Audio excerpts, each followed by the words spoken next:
কুতুস দেখ তো কে আছে। ও আল্লাহ রে, মামা আইছে রে মামা। মামা বাবা আছেন কেন? হ্যাঁ আলহামদুলিল্লাহ ভালো আছে। কিছু আনেন না আল্লাহ?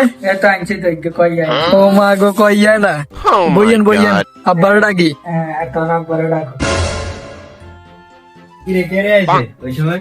আব্বা মামা আইছে। আসসালামু আলাইকুম, ভালো আছেন নি? কি অবস্থা? ওয়ালাইকুম আসসালাম, ভালো আছেন নি? এই তো ভালো আছি। বাড়িতে সবার কি অবস্থা? বাড়িতে সবাই তো আলহামদুলিল্লাহ ভালো। আচ্ছা রে বল। ভাই আপু, আচ্ছা ভাইয়া, আফু কই?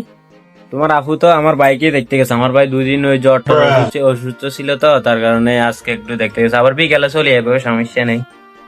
আচ্ছা মামা টিয়া দিতেন না? ধরো টিয়া দিয়ে তো এই তোর আইডিয়া দেই না, যেটা তোমার হাতে গিয়ে দিও। ফোলাবান মানুষ কিছু নেই খাইবো। ভাই লেট হয়ে যাইতেছে, জায়গা আজকের জন্য থাকে না, তোমার আপু চলে আসবে তো রাত্রে। আজকে থাকো, কালকে যাইও, কালকে তোমার আপু টাপু আসবে। দিন আসবো। আচ্ছা ঠিক আছে, তাহলে আসিয়েন। দরজাটা খুলে দিও তো।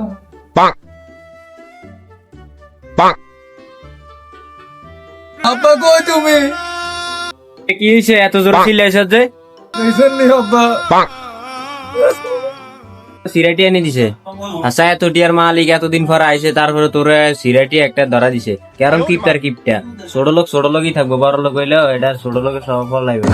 আরে এটা কি আনছে? আমি বলছি ফল ফুল আনছি, কি কাঁচা পেঁপে একটা লয়েছে। এটা মানছে গরু খাইবে নি, মানছে তো দূরের কথা। আলার ফল আরেকদিন আইলে ভিডিও